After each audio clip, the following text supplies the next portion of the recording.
सदस्यमान भक्ति सिद्धांत सरस्वती गोस्वामी प्रभुपाद की जय, अनंत कोटि वैष्णववृंद की जय, नामाचार्य श्री हरिदास ठाकुर की जय, प्रेम से गौर श्री कृष्ण चैतन्य प्रभु नित्यानंद से अद्वैत गदाधर शिवास आदि गौर भक्तवृंद की जय, श्री श्री राधा कृष्ण गौ गोपीनाथ श्याम कुंड राधा कुंड गिरिवर्धन की जय, वृंदावन धाम की जय, नवद्वीप धाम की जय, स्वामी तो भक्तवृंद की जय, गंगा माई की जय, जमुना माई की जय, तुलसी देवी की जय, भक्ति देवी की जय, स्वामी तो भक्तवृंद की जय।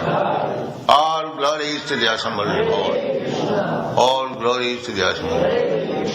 Thank you very much.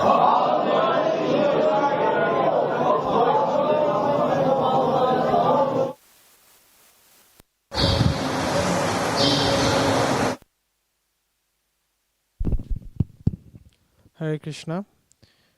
So this morning's Srimad Bhagavatam class will be given by His Divine Grace, A.C. Bhaktivedanta Swami Srila Prabhupada, on the first canto, 7th chapter, text 19. So that's first canto, 7th chapter, text 19, recorded on September 16th, 1976 in Vrindavan. Om Namo Bhagavate Vasudevaya. Om Namo Bhagavate Vasudevaya. Om Namo Bhagavate Vasudevaya. Om Namo Bhagavate Vasudevaya. Slow, that's true. Om Namo Bhagavate Vasudevaya. Drag the prize. Om Namo Bhagavate Vasudevaya. Yada Yada Sharanam Sharanam Asmadam Atmanam Akshata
his own self. Aikshata.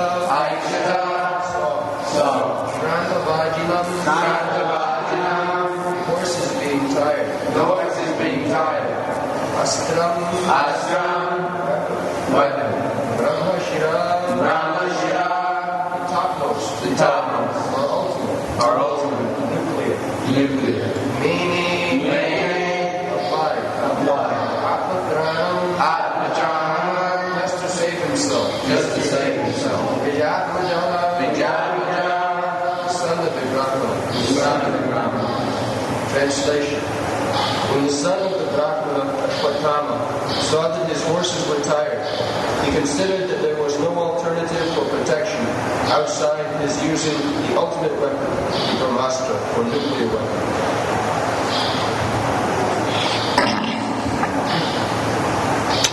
Tada saranam atmanam oikhata santavadinam astram brahma shiromeni atmutranam dijatmaja.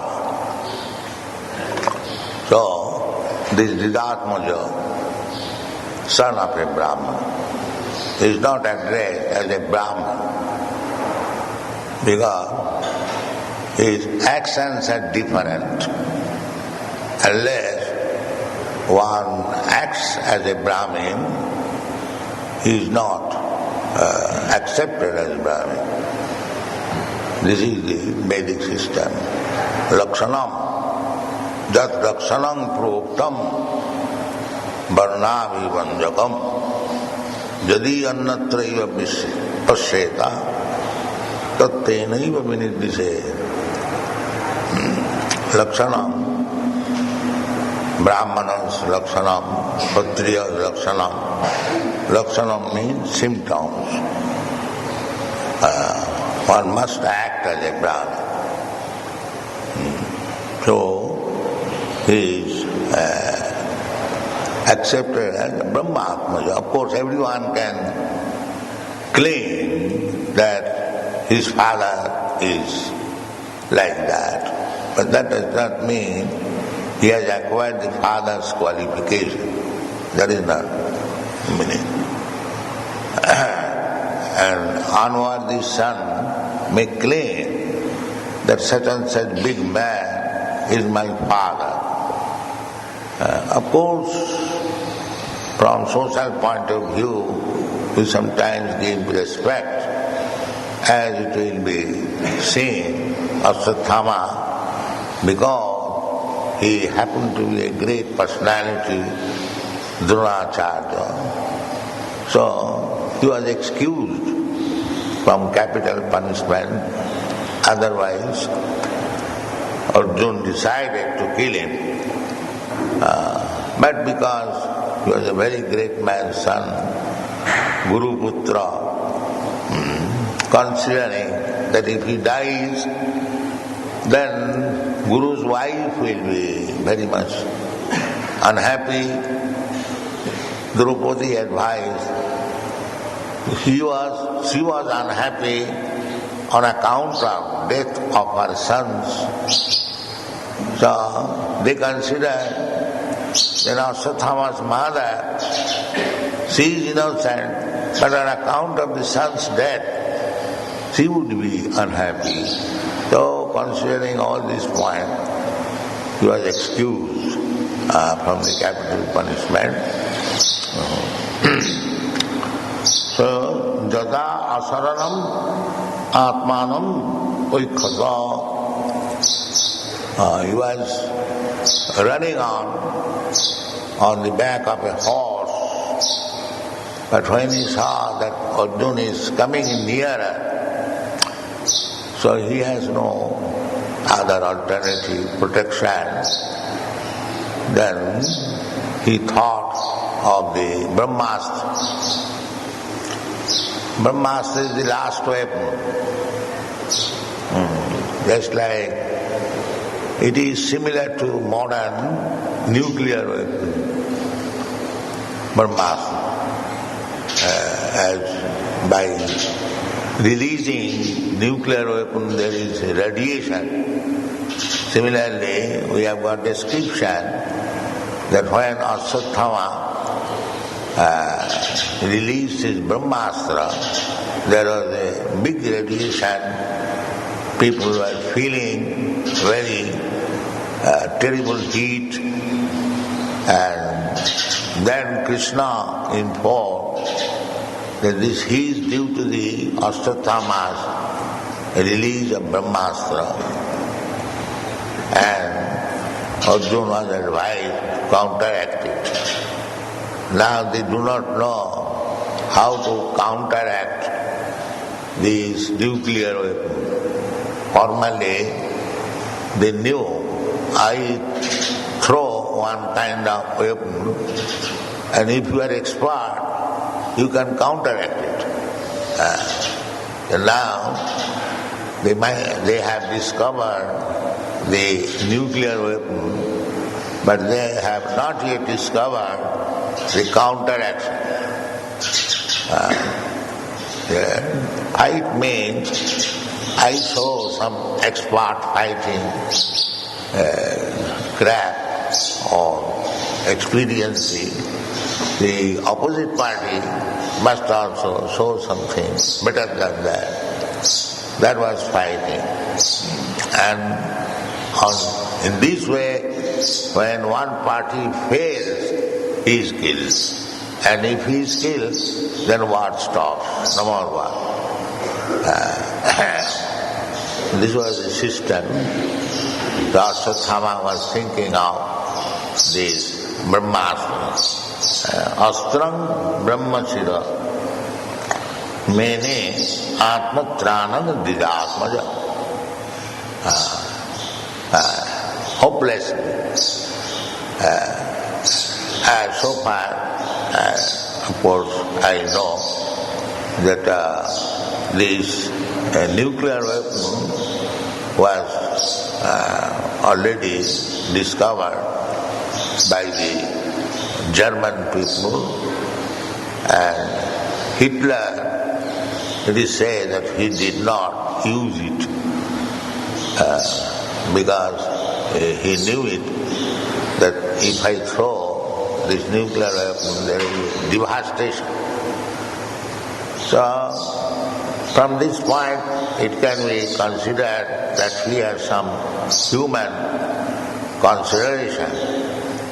So, he is advertised very adversely, but if it is a true fact, then how he could have this human consideration that he did not throw the nuclear weapon, and this was taken by the Americans and it was thrown in Japan.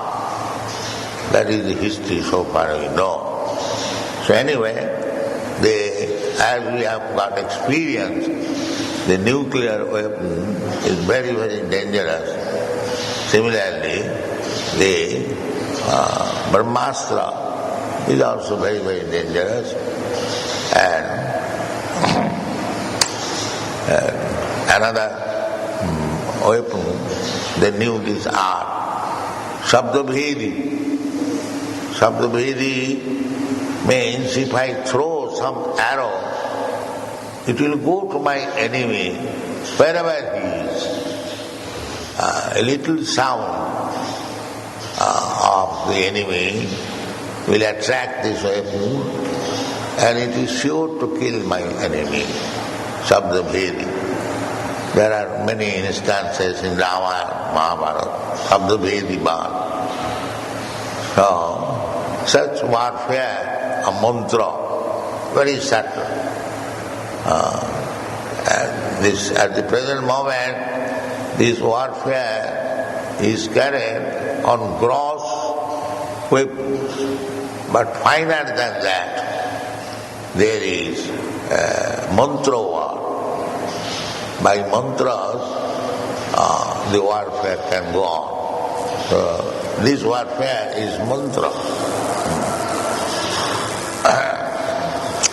That is just like Indriyani pararahu, Indriyabha paramana. It is said in the Bhagavad Gita that the Indriyani, so far our body is concerned, the Indriyas, the senses are prominent. But more important than the senses, above the senses, is the mind. Indriyani pararahu, indriyabha paramana. So, as we have discovered so many weapons, that is gross, to be handled by senses. Even this nuclear weapon, it is handled by the scientist, but it is not by mantra. That science is still to be discovered by the modern scientists. How to, for this like this mantra, a snake charming mantra still there are. You are dealing the snake poison with some counter medicine. This is one kind of treatment, but there is another kind of treatment that is called mantra, by chanting mantra, or by herbs you can counteract snake bite. Still there are in India. Therefore Chanakya Pandit said that mantra sadivasa sarpa. Sarpa means snake. It can be brought under control by mantra and herbs. Still in our Mayapur, some Mohammedans, they know how to use these herbs and mantra for treating snake bite. In Mayapur, there are many snakes, and occasionally snake bite cases are there, but they treat it. And mantra has got power. It has been seen by many medical men in Lucknow. That's a long story. So mantra is power. This is mundane.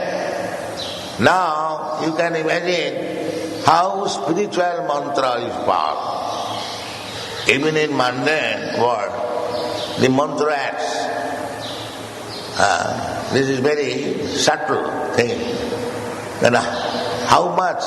Because Indriyani pararahu, indriyabba paramana, manasastu paro buddhi, buddhestu ja paro.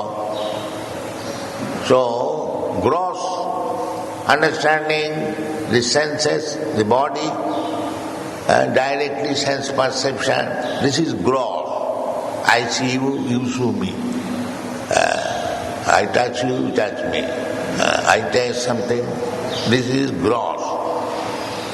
Above this gross, there is mental platform.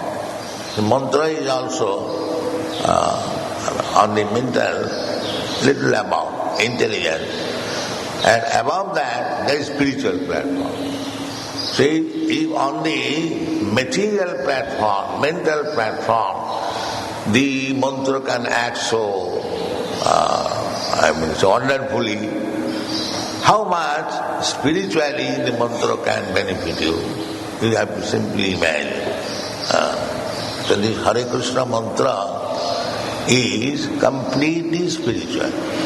If you chant it spiritually, enlightened, then surely it will act. Parang Vijayati Sri Krishna Sankirtana. It will act. Therefore, chanting is so important. Chanting is not. Narottam Das Thakur said, this sound vibration is not this material sound. Krishna, it is not material sound. It is Krishna, spiritual. Abhinnatyad namanamina. There is no difference between Krishna, the Supreme Personality of Godhead, and His holy name Krishna. There is no difference. Nama Chintamani Krishna, Chaitanya Rasa Vigraha, Purna Shuddha Nitya Mukta, Abhinnatyad namanamina. As Krishna is Purna, perfect, complete, Shuddha, without any material contamination. Purna Shuddha, Nitya, eternal. Purna Siddha, Nitya, Mukta. Mukta means not of this material world. Mukti means anything which does not belong to in this material world. That is called mukti. So, the holy name, chanting of the holy name, if we act it properly, without any offense, then we are directly in connection with Krishna. There is no doubt. Purna Suddha Nitya Mukta Avindatyat Namana. And Narottam Das Thakur therefore says that this holy name of Krishna is imported from Goloka Vrindavan. It is not material sound. Golokera prema dhana harinama sankirtana. It is not ordinary sound. Don't take it as ordinary. Sabda samana buddhi harinamni. That is naraki buddhi. Just like to consider the deity as made of stone. Atse Vishnu Siladhi Guru Su Naramati. To consider Guru as ordinary human being. Similarly, to think Sabda Samana Buddhi, the holy name of the Lord, as ordinary sound vibration. Whereas these, that is Narak, that is not considered by spiritually enlightened persons, but those who are rotting in hellish conditions, for them these are the considered. Now, Patthar Pooj ke Hari Mile. They think that they are worshipping Patthar. The rascal says, Patthar Pooj ke Hari Mile, to mai puje Pahar. They think, he is such a rascal, he is thinking that the deity is Patthar or stone. But it is not like that. It requires good brain to understand how Krishna can appear in a form which can be seen by us. How Krishna can appear in a form of sound which we can hear. It is for our benefit, not that it is material. Therefore, Narottam Das Thakur says, Golokera Premodhana Harinama Sankirtana. Harinam Sankirtana is not ordinary sound. Don't treat it as ordinary sound. It is just like we, by radio, we can send a message from Europe, it may come to India. That is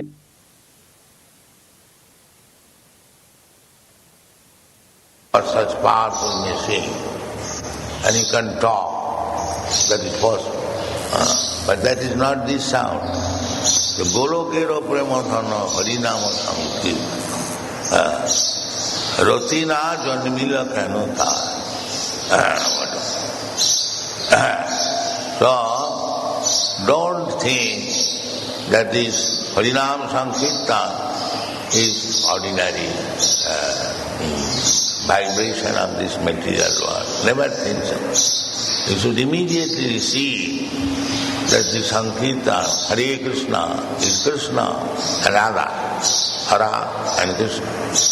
Radha Krishna, or Sitara, or Lakshmi Nara, any form of the Lord, Vishnu.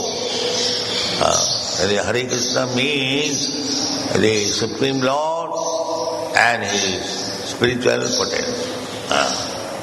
So we address Hare, the energy, spiritual energy of the Lord, and Krishna, the Supreme Lord.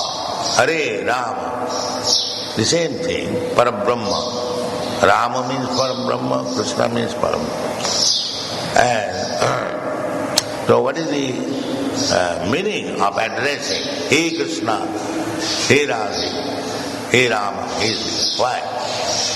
There should be some reason. Why you are asking? Then just engage me in your service. That is taught by Sri Chaitanya Mahaprabhu. Ai nandatanuja patitam kinkaragama bhisame bhavam Kripaya tapapada pankaja sthita dhuli sanjam. This is our prayer. It is not our prayer that, oh Krishna, oh Rama, give me some money, give me some woman. No, this is not the prayer.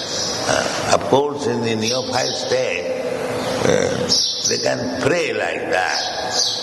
But that is not, say, Shuddha Bhakti, pure devotion.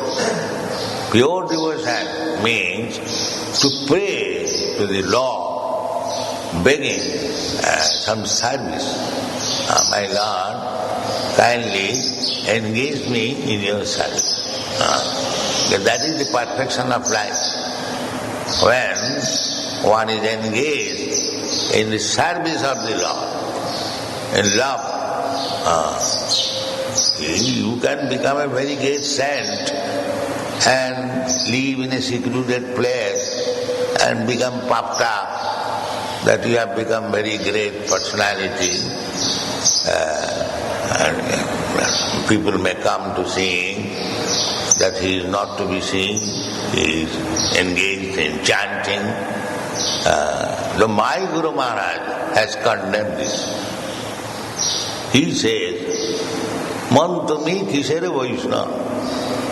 My dear mind, your mental concoction, you are thinking that you have become a very big Vaishnava. You do not do anything and sit down in a secluded place and imitating Haridas Thakur, chanting. So you are a nonsense. Man tumi kisere Vaishnava. Why? Na nirjanera ghare pratisthara tore. To get some cheap adoration is a great chance.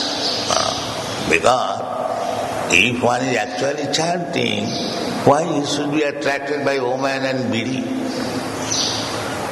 If he is actually in such position like Haridas Thakur, then why should we be attracted by material things? That is a false soul. That is not possible for ordinary person. Therefore, ordinary person must be physically engaged. That is not physical, that is also transcendental. Always busy in some business of Krishna consciousness. That is what. Not that I have become a great scholar and I have now learned how to become a great Vaishnava. I chant 64 hours and think of my wife somewhere and then goodbye to Govindaji and leave Vrindavan. These rascals do not follow. When Govindaji drives such rascals away from Vrindavan. So, Vrindavan, one who is living in Vrindavan, must be very anxious how to spread the glories of Vrindavan Chandra all over the world. That is what. Not that Vrindavan Chandra is my private property and I sit down in a place and lick up. No, that is not wanted. That is condemned by my Guru Maharaj. So, man tumi kisere Vaishnava. He said, what kind of Vaishnava? Rascal you are. Nijjanara gharoi pratisthara tare. Simply for cheap adoration, you are living in a secluded place. Tava harinam keval koito. Your chanting of so-called Hare Krishna mantra is simply cheating. He has said this. One must be ready very vigorously. That is Chaitanya Mahaprabhu's also order. Chaitanya Mahaprabhu never said that you chant. He has given certainly the chanting, but so far his mission is concerned, he says that every one of you become Guru. Amar Abgay Guru Haiya Tarai Desh. and deliver, preach, let people understand what is Krishna. আমার আজ্ঞায় গুরু হইয়া তার এই দেশ, যারে দেখো তারে কহ কৃষ্ণ বলে। পৃথিবীতে আছে যত নগরাজ, that is his mission. It is not that become a big Vaishnava and sit down and imitate. This is all rascaldom. So don't follow this thing. So at least we cannot advise you in that way. We have learned from our Guru Maharaj that preaching is a very, very important thing. And when one is actually an experienced preacher, then he is able to chant Hare Krishna mantra without any offense. Before that, this so-called chanting of Hare Krishna mantra, you may practice without any offenses, and giving up all other business to make a show of a big Vaishnava, that is not required. Thank you very much.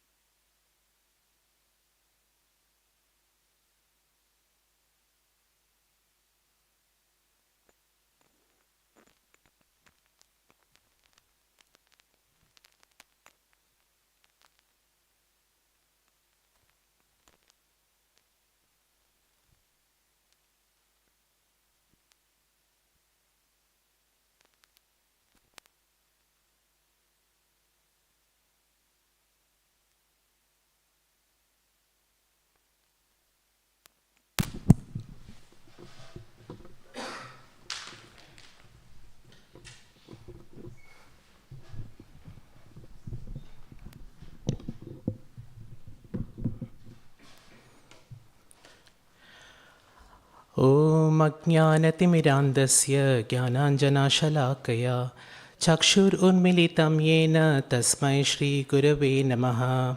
नम ॐ विष्णुपदाय कृष्णपृष्ठाय भूतले श्रीमते भक्तिवेदान्तस्वामिन्निति नामिने। नमस्ते सरस्वतीदेवे गौरवाणी प्रचारिणे निर्विशेषा शून्यवादी पश्यता देशतारिणे।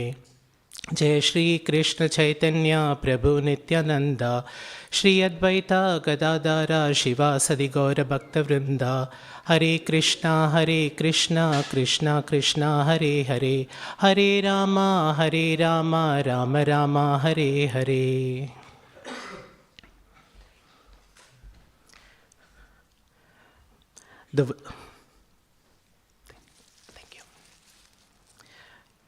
So the verse in Sanskrit.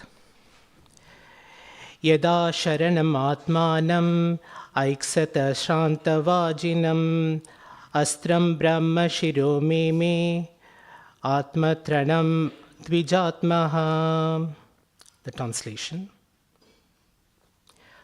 When the son of the Brahmana, Ashwatthama, saw that his horses were tired, he considered that there was no alternative for protection outside of his using the ultimate weapon, the Brahmastra, or the nuclear weapon.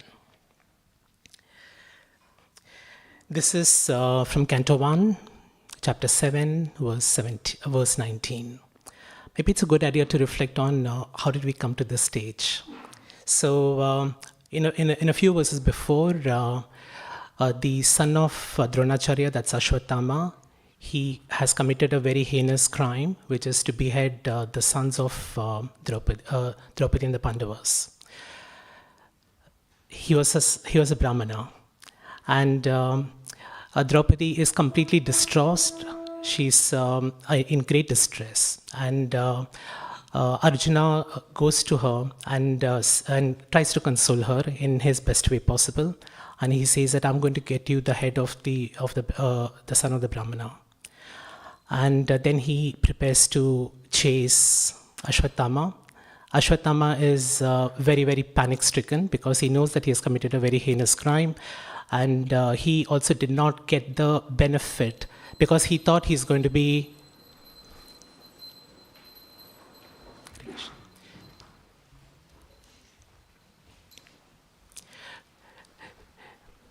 So he thought he was going to make Duryodhan very happy, but Duryodhan also did not, did not really find what he did, in a good way.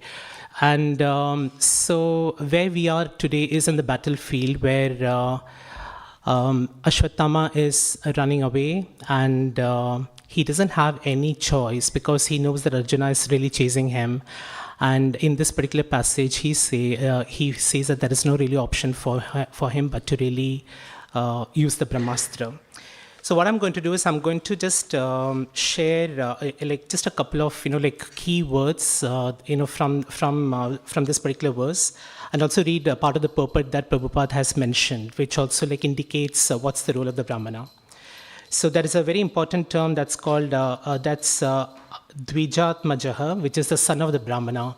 So Prabhupada says that there is a very specific reason why Ashwatthama is not being called a Brahmana, but he's being called the son of the Brahmana. And I'll just read this out for you. The word Dvijatmaja is significant here because Ashwatthama, although the son of Dronacharya, was not exactly a qualified Brahmana. The most intelligent man is called a Brahmana, and it is not a hereditary title. Ashwatthama was also formally called the Brahma Bandhu, or the friend of a Brahmana. Being a friend of a Brahmana does not mean that one is a Brahmana by qualification. A friend or a son of a Brahmana, when fully qualified, can be called a Brahmana and not otherwise. Since Ashwatthama's decision is immature, he is purposely called here the son of a Brahmana. So this is quite a important, thing for us. And Prabhupada talks about Lakshanam. So we, whether it's a Kshatriya, whether it's a Brahmana, we all have certain symptoms. And Ashwatthama has not demonstrated the symptoms, and hence, he's called not a Brahmana, but he's called a son of a Brahmana or a friend of a Brahmana. Now, what I would also like to share here, I'll just give a quick flow of what Prabhupada has mentioned in this particular lecture, and then we can have a discussion. I'll share a little bit of what I picked up. So Prabhupada begins with saying that Ashwatthama has been excluded from capital punishment. And we will see later on as we go through the other verses why that is so. Because Draupadi, although she's very distraught, she feels for Kripi, who's for Ashwatthama's mother, and what she says is that if we kill Ashwatthama, then she will go through a very similar pain as what she's going through, and she feels that that's not really that's not really how we should be treating her. So it's really about because she's innocent, because she's got nothing to do with this particular crime that Ashwatthama has committed. So he's excluded from capital punishment. But very interestingly, there is a very different punishment he gets, which I can probably share now. So his life is spared. But then Arjuna, he cuts off his hair and his jewel. The jewel is where he gets his maximum energy from, and then he's banished away, which is the punishment that he does get. So why Brahmastra? And Prabhupada mentions about Hitler. Did you pick up what he said about Hitler? So what did he say?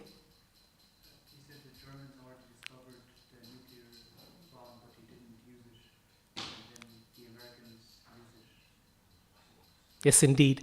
So it's all we live in this world where news gets very contorted, and we all believe that it's reality, but in reality it's probably not true. So Hitler did have the option of using the nuclear bomb, but he decided not to because he knew about its destruction. And Hitler had said no to use of a nuclear war, but Ashwatthama in this particular verse actually is going to use the nuclear war, is going to use the nuclear weapon. And the nuclear weapon is very, very dangerous, as Prabhupada said, because it's really the ultimate weapon that you really go to when nothing else is possible. So Prabhupada talks about a system of fighting in his talk. So did we pick up what is a system of fight? What did he say? If I remember correctly, that you have to have some high ability to counteract it. Otherwise, then you are killed, he was saying. Indeed, indeed. Thank you so much. So, in a war, what he says is that you demonstrate, you attack, and you show your potency in some way or the other. And the opposite person has to do something which is better. So then this goes on till, like one of them gets killed, and that's how the system works. And Ashwatthama knows very clearly that if he has lost everything because his horses are tired, he can't do anything at all. So the only thing that he can do is the Brahmastra. And how do you activate the Brahmastra? What does Prabhupada say? By mantras, yes, indeed. Thank you. So the Brahmastra is such a potent weapon that it can only be activated by mantra, and it's quite ironical because Ashwatthama, he knew how to evoke the Brahmastra, but he doesn't really know how to retract it. Which is a very like a strange situation. So he uses the mantra he uses the mantra hymn to activate the Brahmastra, and everybody feels terrible heat. And later on we will know that Arjuna is able to only counter it through that's what Krishna tells him, that if you really have to mitigate the effects of Brahmastra, then you have to have a counter Brahmastra. That's what he does later on. From here on, Prabhupada moves to talking about mantra, and he mentions something about mantra and the spiritual mantra. He also talks about the 3 levels. So can somebody tell me what those 3 levels are?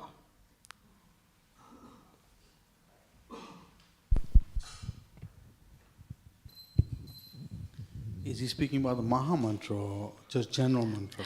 General mantra, he comes to the Maha Mantra later on, but when it's about the spiritual mantra, he talks of 3 levels, and he uses like a verse from the Bhagavad Gita on that.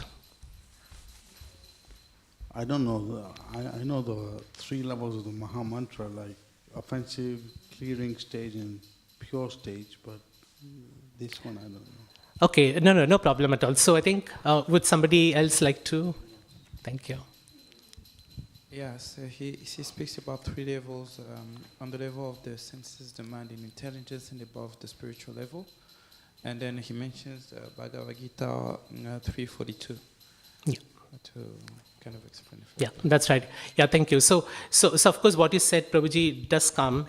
So here, what Prabhupada says is that you can have mantras, and that really there are mantras which even before, below the mantras are the material things. It's really the gross potency that you have.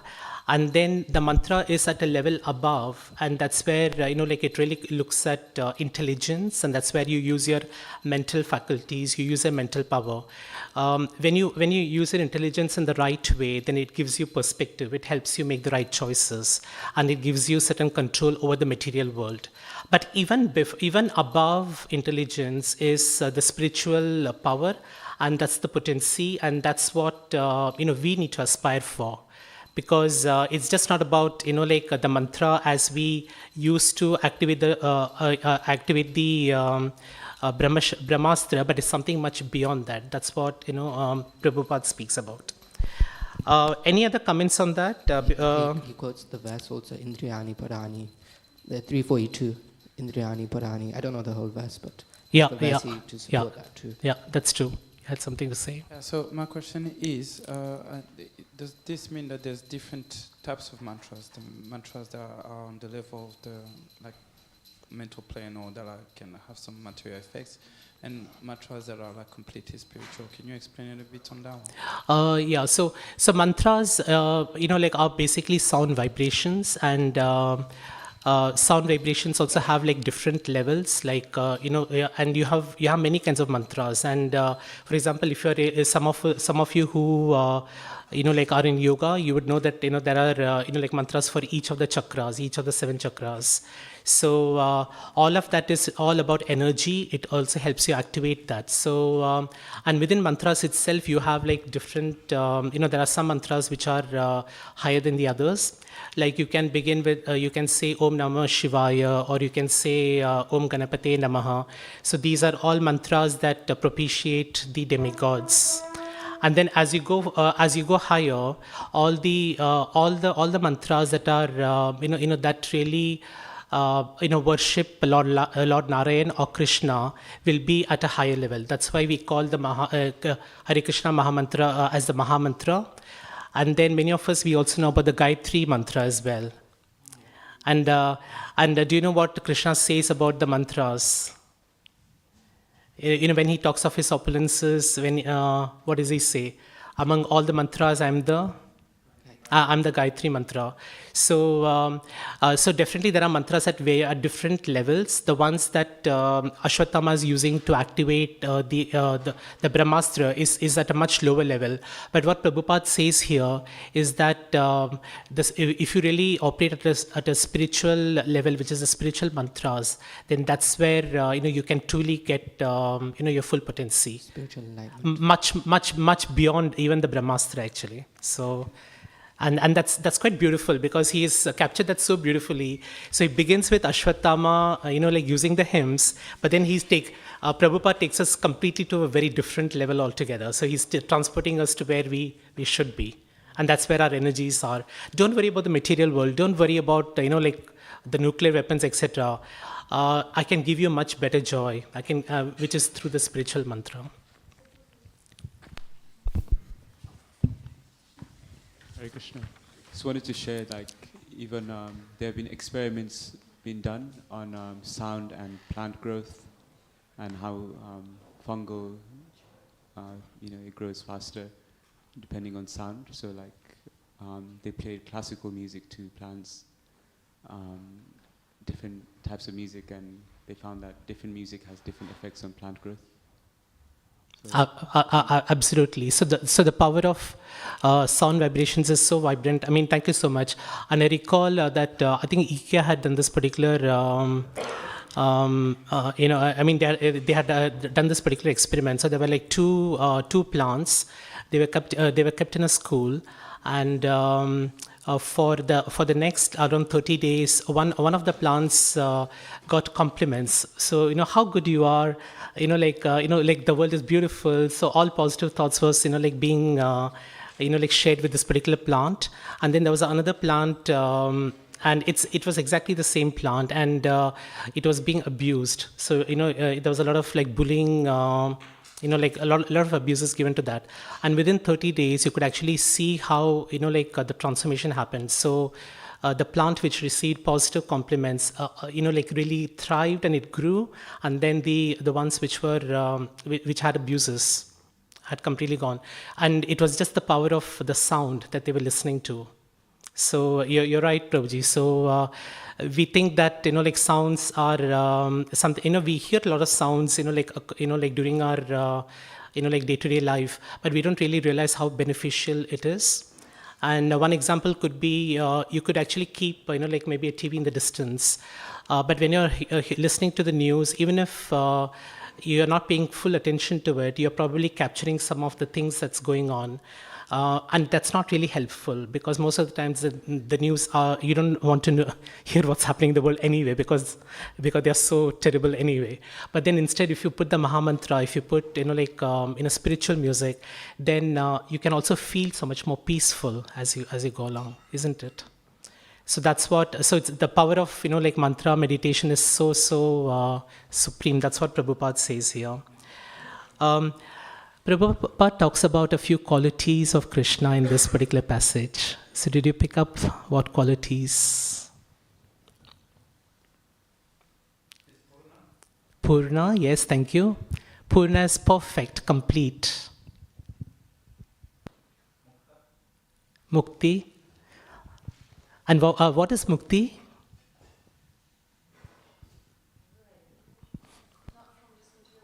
Not from this material world. Because normally we think mukti as freedom, but mukti basically means that it's not from this material world. So we're really aspiring for something which is transcendental. So that's what are the other two qualities? There were two more. Nitya, yes, eternal. And a fourth one.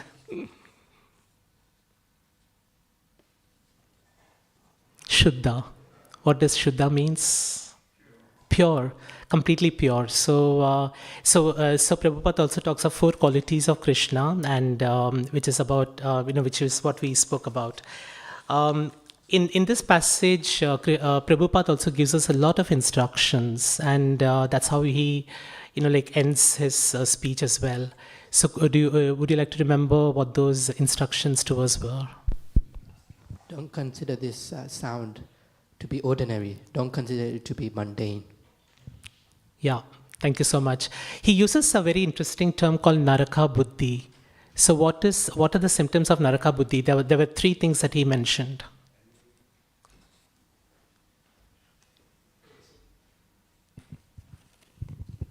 One of them is to consider the deities like made of stone. Yeah. So one is, do you look at Archa Vigraha as a stone, and are you really worshipping a stone? So Naraka Buddhi, one of the symptoms is that they treat it as not really a divine, energy, but they divine God, but they treat it as a patthar. That's the word that he uses, which is stone. What's the second one? Yeah, the holy name. Thank you. So the holy name is not different from from Krishna. So so this particular person who's got Naraka Buddhi would think that this is just like any other name. It's just like any other sound, but he does not believe. He does not think that it's transcendental in nature. And what's the third one?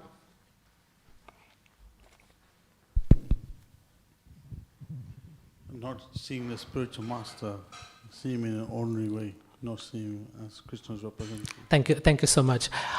Anyone who thinks that the spiritual master is an ordinary being and not a representative of Krishna and Prabhupada. So these are the 3 symptoms that Prabhupada really invites us to guard ourselves against, because this is not something that we need to. I think we'll just wrap up very quickly. So. What does Prabhupada say right at the end? What is it that we should be doing as devotees? Preach. In fact, very interestingly, because I was not aware of this one, but he said that Chaitanya Mahaprabhu has not really asked us to chant, but what he's definitely asked us to do is to become a guru, so that we carry the word, we spread Krishna Bhakti across the world. And so there are a lot of powerful instructions in this particular passage, and I would invite you to kind of read this. And there's also one more thing he mentioned before we wrap up. What should be our prayer as a devotee?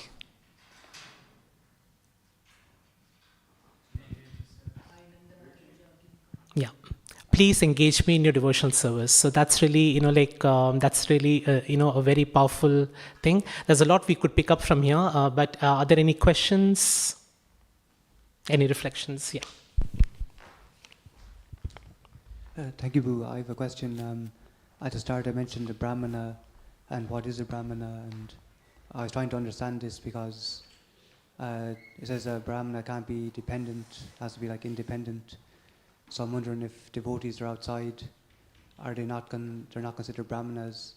It's only sannyasis that can be considered Brahmanas, because if they're dependent on society and employed and so on. So is it only sannyasis and independent people, or things like that? That's a very interesting question. I can't say that I have reflected on that. Well, 2 things here. So Prabhupada here, he does say that even if you're born as a Brahmana, even if your father is a Brahmin, you're not necessarily a Brahmin by birth, but you're a Brahmin by action. So Ashwatthama, he was born as the son of Dronacharya, who's one of the greatest Brahmins. But then he chose to do an act that really made him fall from grace. So clearly actions are more important than where you are. Now coming to your point of each one of us have got certain symptoms, lakshanam. So we could be like a Brahman, we could be a Kshatriya, Vaishya, etc. So it doesn't really, you could be a sannyasi, and you could also be a grihast. You could be a Brahmin who is a grihast as well. Now the question is, are they equal, or are they... is that your question, Prabhuji? Is your question whether they are equal or whether they are different? No, just in terms of, you might be a householder, but we don't actually have an established varnashram system. So it's not within that society or setup. So are they can't be really considered a Brahmana? Is that, I'm wondering about that. If a grihasta, they might have the symptoms of a Brahmana, but the setup doesn't allow for them to actually act as a Brahmana. Yeah, today's world does do that, and many of us are born as a Brahmin, but we could really pick up, maybe a occupation that's very different. And I know of this very close family who's, who are Brahmin family, but they very, very interestingly, they are into the leather business. So the leather business is something which involves, either killing or, using, animal hides. So the question is, why did they even, take that as an occupation? So it's sometimes the choice of what you do that matters as well. So if I know that I have been born as a Brahmin, then I should really pick up some activities, some occupations that allows me to, at least be in the mode of goodness, if not, getting into the transcendental mode. By the choice that they made they were born a Brahmin, but then they chose to actually be in the leather business. So, which really makes things very difficult, right? So, it's quite a tricky thing. I'm not sure. I don't know if there is any other reflection on this, because I'm not sure I have exactly reflected on whether the Brahmana as a grihast is different from a Brahmana as a sannyasi. I don't know if there is any reflection from any of you. Well, as devotees, we are striving to be Vaishnavas. So Vaishnavas are beyond Brahmanas. And Bhaktivedanta Thakur introduced the second thread to save people, the masses of people, committing offenses to Vaishnavas. Because Prabhupada introduced devotees from different backgrounds. And caste Brahmins in Vrindavan made a big issue about even Prabhupada had to fight against it. So the Brahman thread is offered to devotees because we have dealing with the deities, and also if people in masses, they criticize Vaishnavas, they go to hell. So just to save those people, Prabhupada and Bhaktivedanta Thakur introduced the Brahman initiation. So as practicing devotees, we are aspiring to be Vaishnavas, which is the highest platform. I think that's really helpful. Thank you so much, Prabhuji. So I think that brought some light to me as well. So I think so Brahmanas could be the highest caste when it comes to, and it's really something that Krishna has created as helping us with the social system. But then our aspiration as devotees is going beyond beyond Brahmanas. So Brahmana is you perform certain activities, but you're still in this material world. But by aspiring to be a Vaishnava, by when you're saying, oh my Lord, please engage me in your devotional service, you're not just being a Brahmana, you're actually demonstrating a Vaishnava, which is at the next level. So so even Brahmana, whatever you say, how much ever they could be in the mode of goodness, whether they are grihas, whether they are brahmacharis, they are sannyasis, they are still in this material world. But what I think, Prabhuji, you are also saying is that move even beyond that so that you become a Vaishnava and, where these castes do not really make a difference. And then as Krishna says, like this particular person who's really unconditioned soul sees everybody equal. So he sees a Brahmana, he sees a learned man, he sees a dog eater, everybody at the same level, because he knows that he can experience and realize that everyone is a part and parcel of Krishna. So that's really where we want to really aspire ourselves to go for, not just stay at the level of Brahmanas. Does that help? I know I was doing a bit of thinking on my feet, but any other questions? I know it's a bit late and I'm... Oh, okay. Hare Krishna. It's not really a question, it's just to make it clear that Prabhupada's statement about Hitler was very much criticized. But the fact is, actually, historically, that the Germans and Americans were working together on these nuclear weapons. But the Germans, because they realized potential danger of it, they just gave it up. And other rest of the world accused them they didn't know how to do it. But they understood, actually, and they desist from using. But then Hitler was using this information that they had, power to create, and he was using this as a fear fact to help him in conquering. And then this fear actually made also Americans continue search, and they created nuclear weapon. And then there later, of course, they fabricated the reason what to throw on the Hiroshima was not necessary. So that's a fact. So in that case, they were gentlemen. Yeah. Only in that case. Prabhupada didn't think Hitler is gentleman. He was obviously demoniac. But in that case, only he was a gentleman because he realized potential danger for Germans also. So that's the kind of things which is important for us. Yeah. I mean, thank you so much, and I think that's important as well. We can't obviously, forgive Hitler for what he was, but at least on this particular instance, he has demonstrated that he does not want to use the Brahmastra because he knows that it's going to completely destroy mankind. So thank you so much, Prabhuji, for sharing that. So let's say, how do we normally wrap this up? We normally just say Hare Krishna.